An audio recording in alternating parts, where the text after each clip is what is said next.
What's going on, you guys? Welcome back to the channel. Welcome in if you're new. Today, got an exciting video planned for you guys. Been waiting to drop this one, was trying to figure out the best way I wanted to do it. But today, we're ranking all 23, yes, 23 of the Browns options of who could be their quarterback next season. I'm going to break them up by a tier list, rank them all, let you guys know what I think about each guy. Definitely want to hear what you guys think in the comments below. So I'm going to have them broken down 5 categories, best to worst, obviously. I'm going to break down why I think each guy belongs where and what makes them belong there, the pros and cons kind of each guy. So without further ado, let's hop straight into it. Let's hop over to the tier list. So let's hop straight into it. As you can see, I got the 23 guys all listed at the bottom here. First section, we got our rookies. Then we got possible trade acquisitions. We got our free agents. And then we got our in-house guys here at the end. Broke it up into 5 categories. So let me explain what my best possible scenarios. This doesn't necessarily mean best player or what have you. I think it's the best possible scenarios for what would have to be given up to get the quarterback, what's available to us, how that may fit, the age. Like there's so much that goes into it. Intriguing is the step below, where I might not think it's exactly the best exact scenario, but I could be sold on it to a degree. There might be some potential things that could be good there. Not moved means, I'm not caring all about that. Don't care at all. But I mean, it's a move. It could still be worse. No, we're starting to teeter. Like that's that D grade, and then WTF. Like, what are we doing? So let's hop straight into it. Our first guy we got here, Drew Aller. Now, I don't want to jump the gun too much on this, and I will reshuffle these as I go through. I'm gonna start with Drew in not moved, but he could end up at like the bottom of intriguing as this goes on because of the hometown guy. The intangibles are there with Drew Aller, like just the physical, the arm strength, the build. It's just, the college career has been extremely disappointing for one Drew Aller. So the next one, Trinidad Chambliss. This is this is one that I don't even know if he'll be an option. If he is an option and he does not end up returning to Ole Miss, I think he's intriguing. Now, granted, he hasn't gotten to show too much at Ole Miss, just his 1 year starting after playing 4 years of Division II. But what I saw in those college football playoff games was electric. I see a guy that maybe could be a potential player in the NFL. Some compared him to Russell Wilson. I see a little bit of that. He scrambles around a lot, he makes plays. But I think he's at least intriguing. He's earned that right to show that this year. Now, Cade Klubnik is up next. This is a guy who was being mocked to the Browns in the first round, like with our potential top 5 pick when the season started. Things did not go the way you hope for Clemson and Cade Klubnik. I don't know what Clemson's record ended up being, but it wasn't good. I don't even remember seeing them play like a specific bowl game or anything. Cade Klubnik's stats were okay. I mean, it just wasn't what you expected after the hype that he was receiving to start the year. So personally, I got Cade Klubnik as a no. I mean, as a late round guy, it could be one of those not move things, but I'm not hearing it on him. Next is a guy who technically should be a riser given his performance through the season. Season ended out on a sour note. That's Carson Beck. But Carson Beck, I'm not really seeing it, guys. Some people may be sold on what he did at Miami, but I don't think a college game manager is anything we should be focusing on this year. Because, I mean, let's be honest, we really need to get all our answers together at quarterback this season before we head into the next year. So for me, Carson Beck is also a no. I mean, he threw up the meatball sub when the team finally needed him all season.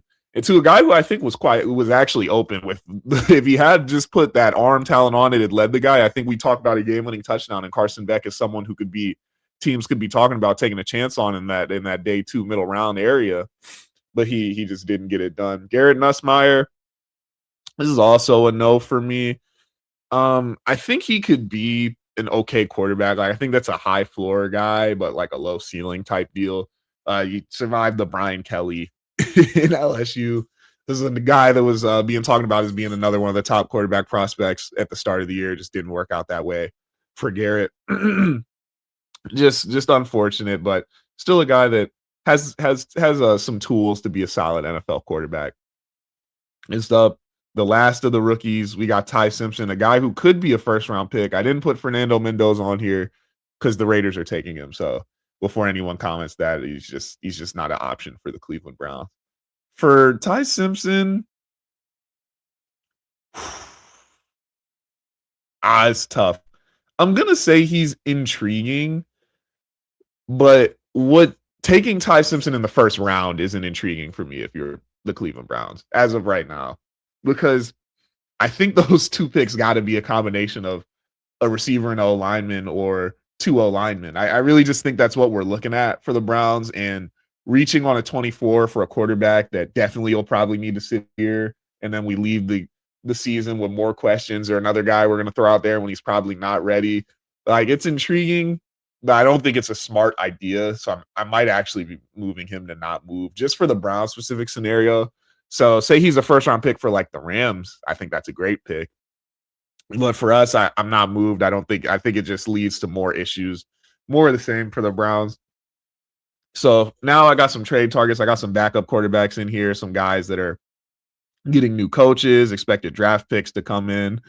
And I'm going to talk about what I think of them. So for Davis Mills, not moved. He played solid in CJ Stroud relief. And let me touch on CJ Stroud for a second here. CJ Stroud is not going to be a Cleveland Brown. I saw that trade thing out there where they were talking about trading the second first round pick. I don't know why the Texans would do that. I don't even know if you offered both the first round picks, the Texans would do that.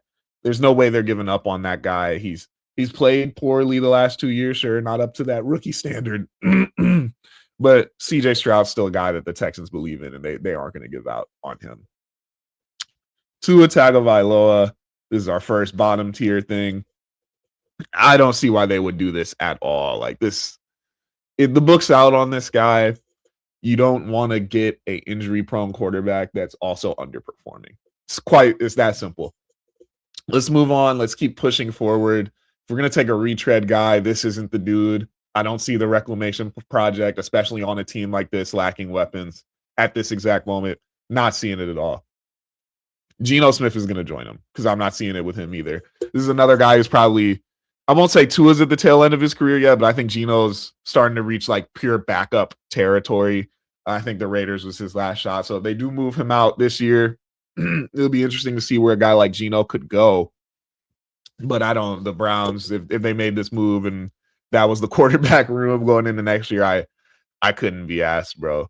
Next up, we have Mac Jones. Now, this is our first best possible scenario case where if the Browns can get a guy like Mac Jones, now all of a sudden there's options in the quarterback room. I think of the available moves to be made, this could actually be the best one for a trade where you're probably giving up like rounds early, like 3 is a stretch, but probably like 4 to 6 round picks for a quarterback who could come in. It's a competition. He had great showings last year. Mac Jones definitely in release of Brock Purdy, had the 49ers still operating highly. Now the question is, who's the Browns coach? Is Mac Jones going to look the same without a all-time coach like Kyle Shanahan, an all-time offensive mind telling him what to do, getting him together on offense? That's all to be seen. So that's why there's still a question mark. I think all of these options are all question marks to a degree, but he is one of the best possible scenarios in my opinion. Next up, we got Anthony Richardson. I don't know if the Colts are going to be looking to move on from AR, but right now I got him at top of intriguing. Here's why. This is still one of the most talented guys in the NFL. And I've always had this thought of Anthony Richardson like somehow becoming a Ram, and then a guy like Sean McVay just turning him into the best quarterback in the NFL, like this Cam Newton type. I kind of have that vision with Grant Udinski as a coach, like taking a flyer on a guy like Anthony Richardson and turning around his career like he did for guys like Trevor Lawrence, who was struggling for a while, and how he helped revive Sam Darnold's career in Minnesota. So it definitely highly depends on the coach for Anthony Richardson. He's an intriguing, though. Obviously not a sell because we've seen the bad and the good. He makes the greatest throw of all time, and then he looks like the worst quarterback ever for multiple quarters. So that's why I have Anthony Richardson in intriguing. Could be one of those fun to solve things, possibly pay off, but nothing guaranteed. Kyler Murray, I'm not moved, and I'm going to put him at the top of not moved. Here's why. This is another to the two. He's just an upgraded Tua, in my opinion. I think we've seen it with Kyler. I've also seen it with just short quarterbacks for the Browns in general. Honestly, I've seen enough for my liking.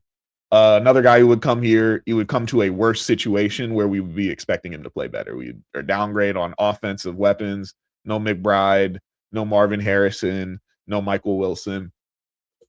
Coming here and we'd be asking him to kind of be Superman and not knowing our coach, but from what it looks like, well, I guess I can't say that yet, but Kyler again, I guess it's intriguing. I guess I'll move it up because it seems the coach is going to be Shieldhouse or Udinsky, and I would like to see what they could do with past quarterbacks that have had success in the NFL, see if they could get the best out of those guys. So I'll move him to intriguing. So that's it for our trade targets. I don't know what the call will be for Kyler. I'm assuming it'll be like second, third, maybe like 2 through 4. It depends.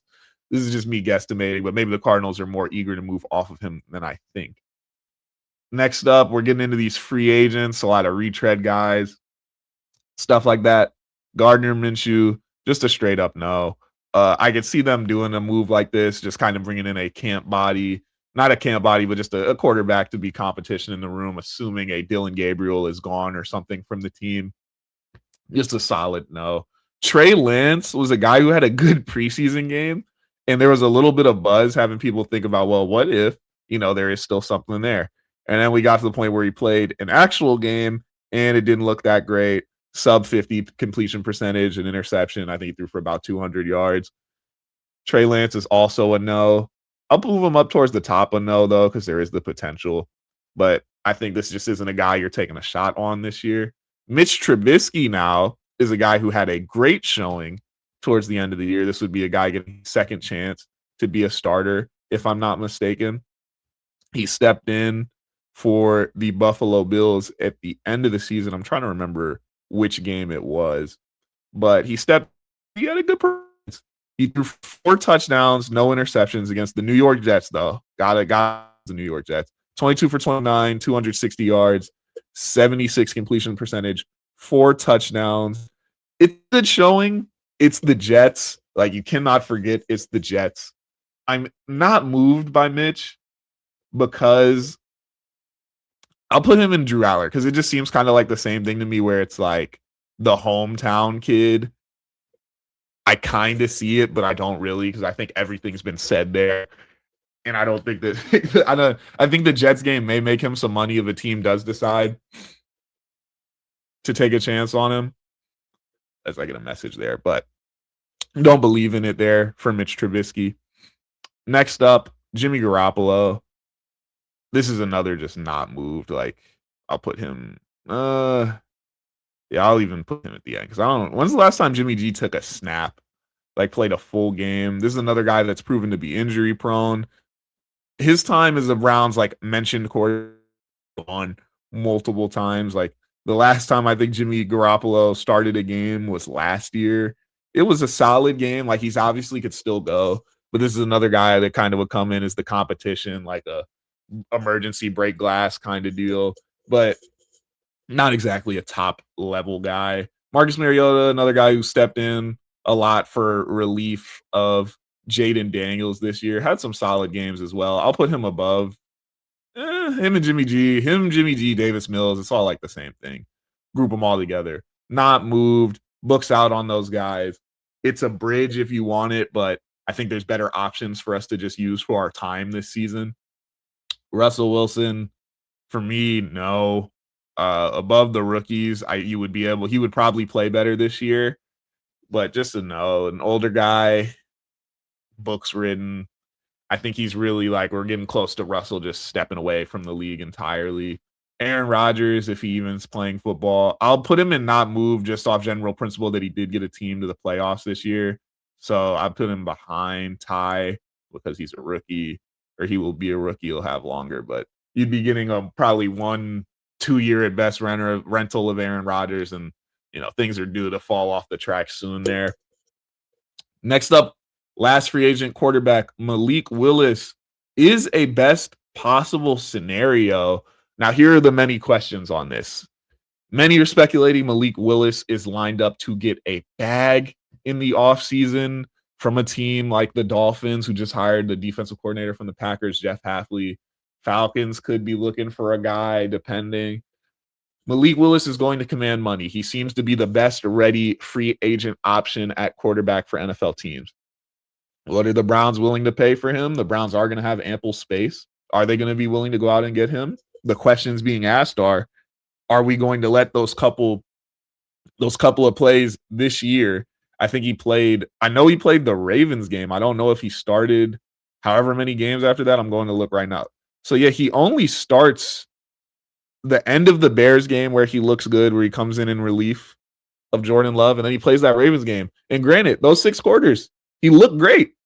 But are you willing to go bet a whole season on that and invest what's probably going to be a 20-year, 3-year deal on a guy off of those 6 quarters? So again, definitely going to depend heavily on who the coach is, what they're trying to do. So I'll go with Malik Willis there. I'm going to put him behind Mac Jones just because it'll take less to get him probably, and there's more of a risk. Mac Jones did it for longer this season and has proven record in the past of doing okay in the NFL as a quarterback. Dillon Gabriel is another no. I'll put him behind these guys. Sure, ahead of Gardner Minshew. Actually, honestly, the guy who's had more success than him, honestly, is a WTF. I mean, he could be in the room, but if he's like seriously like a starter option, like I can't buy that. WTF, bottom of the list, Deshaun Watson. For obvious reasons, not trying to see it. Absolutely no offense to the guy, but the last time we saw him over a year ago, he was bad, and that was already coming off the shoulder and the other injuries. Then he goes and tears his Achilles twice, and that's a year ago. So now we're supposed to expect him to come in and be an NFL player when he wasn't really an NFL player the last time we saw him. Simple as that. So now that I've talked through all our options, the last guy, the guy everyone was here to see, Shedeur Sanders, is going to go up here in best case scenarios.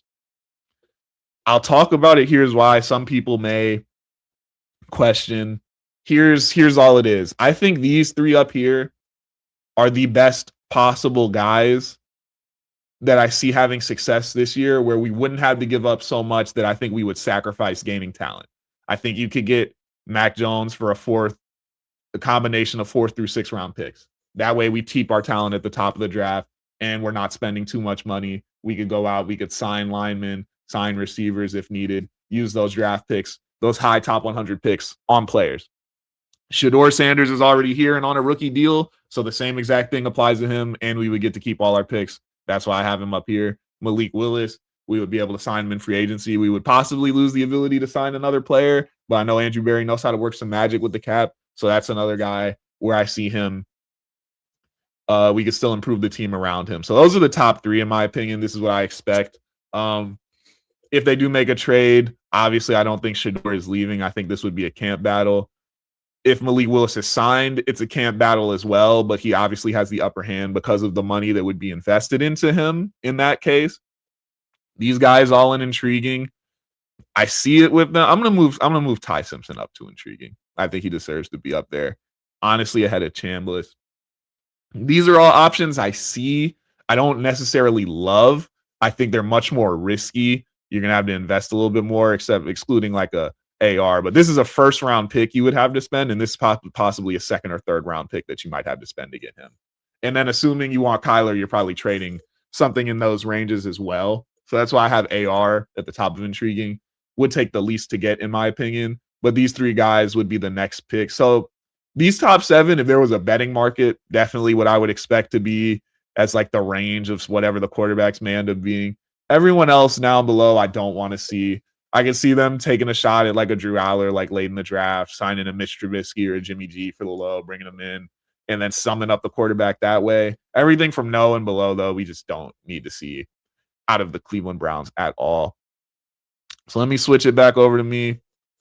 Guys, hope you enjoyed this video. Put a little bit of work into this. I want to know what you guys think, honestly, because this is a lot of thought, and I know there's going to be a lot of differing opinions, especially So please leave your opinions in the comments. Let me know what you guys think.